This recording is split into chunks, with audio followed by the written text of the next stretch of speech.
বাগেরহাটের রামপালে একটি বিয়ের অনুষ্ঠান থেকে নিজ বাড়ি ফেরার পথে মাইক্রোবাস ও নৌবাহিনীর বাসের মুখোমুখি সংঘর্ষে 4 শিশুসহ অন্তত 13 জন নিহত হয়েছেন।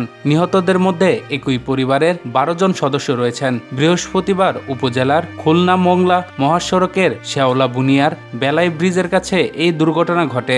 এ সময় আরও অন্তত 15 জন আহত হয়েছেন। জানা যায় নিহতদের 4 জন নারী, শিশু ও কিশোর 5 জন এবং পুরুষ রয়েছে 4 জন। নিহত সকলের বাড়ি মংলা উপজেলার শেওলা বুনিয়া এলাকায়। নিহতদের মধ্যে 12 জনই মংলা পুরসভার 8 নং ওয়ার্ড বিএনপির সভাপতি আব্দুর রাজ্জাক সহ তার পরিবারের সদস্য। মাইক্রোবাসের ড্রাইভার মারা গেছেন।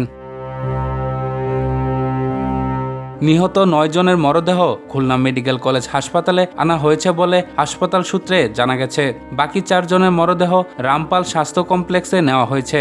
জানা গেছে বাংলাদেশ নৌবাহিনীর একটি বাসের সঙ্গে যাত্রীবাহী একটি মাইক্রোবাসের মুখোমুখি সংঘর্ষ হলে ঘটনাস্থলেই 3 নারী সহ 13 জনের মৃত্যু হয়। দুর্ঘটনায় আরও 15 জন গুরুতর আহত হন। স্থানীয়রা জানান, দ্রুত গতিতে চলাচলের সময় 2টি যানবাহনের মধ্যে সংঘর্ষ হলে মাইক্রোবাসটি দুমড়ে মুচড়ে যায় এবং হতাহতের ঘটনা ঘটে। খবর পেয়ে পুলিশ ও ফায়ার সার্ভিসের সদস্য দ্রুত ঘটনাস্থলে পৌঁছে উদ্ধার অভিযান শুরু করেন। আহতদের উদ্ধার করে রামপাল উপজেলা স্বাস্থ্য কমপ্লেক্স এবং খুলনা মেডিকেল কলেজ হাসপাতালে পাঠানো হয়েছে। পুলিশ জানায় নিহতদের সংখ্যা আরও বাড়তে পারে বলে আশঙ্কা করা হচ্ছে।